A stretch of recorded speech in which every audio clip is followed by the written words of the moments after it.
बातम्यांचा बुलंद आवाज महा 24 तास।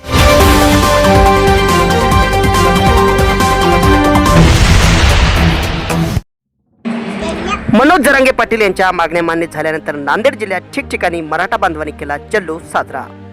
जिल्हाधिकारी कार्यालयासमोर आमरण उपोषणास बसलेले दत्ता पाटील हडसणीकर यांनी देखील उपोषण सोडले। मनोज जरांगे पाटील यांनी मुंबई येथे मराठा आरक्षणाच्या मागणीसाठी आमरण उपोषण सुरू केले होते। त्यांच्या मागण्यांना अखेर यश मिळाल्यानंतर नांदेड जिल्ह्यात ठिकठिकाणी मराठा बांधवांनी जल्लोष साजरा केला आहे। फटाके फोडून एकमेकांना मिठाई भरून गुलाल उधळत मराठा बांधवांनी जल्लोष साजरा केला।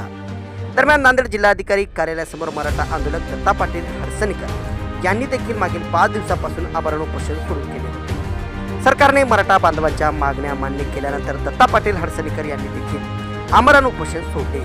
त्यावेळी मराठा बांधवांनी राज्य सरकारचे देखील आभार मानले।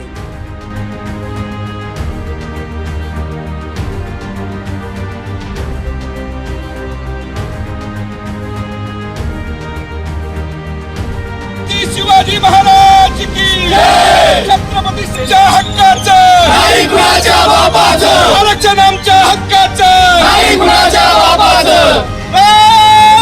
मराठा मराठा मराठा।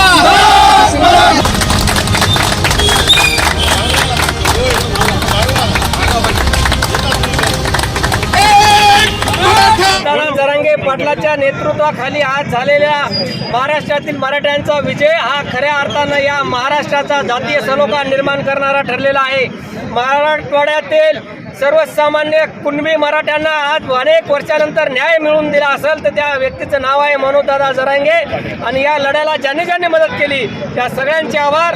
उशिराच का होईना परंतु या सरकारला जाग येत नव्हती। या सर्वसामान्य माणसाच्या दबावापुढं, माणसाच्या एकीपुढं, प्रामाणिक आणि इमानदारीच्या प्रयत्नापुढं सरकारला झुकावं लागलं आणि आज खऱ्या अर्थानं खऱ्याचा विजय झाला। त्याबद्दल या आंदोलनामध्ये प्रत्यक्ष अप्रत्यक्ष सहभागी होणारे, मदत करणारे 18 पगड जातीचे लोक या सगळ्यांचं मनापासून धन्यवाद। खास करून मुंबईमध्ये गेल्याच्या नंतर मराठे उघड्यावर पडतात की काय अशी परिस्थिती असताना अनेक मग तिथले मुस्लिम बांधव असतील, तिथले दलित बांधव असतील, अनेक व्यापारी असतील यांनी केलेले सहकार्य या लढ्याला बळकटी देण्यासाठी उपयोगात आलेला आहे।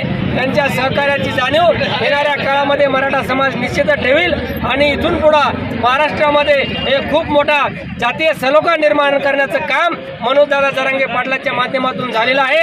ही लढाई फक्त आरक्षणाची जरी असली तरी या लढाईतून अनेक विजय, अनेक महत्त्वाचे संदेश या भारत देशाला गेलेले आहेत।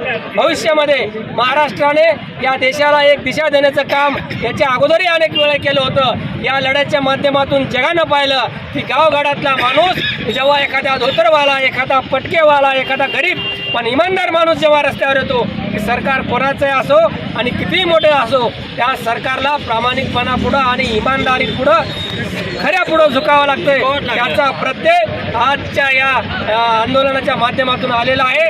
म्हणून म्हणतात सत्य परेशान हो सकता है मगर पराजित नहीं, मराठे परेशान हुए आज जीत गए।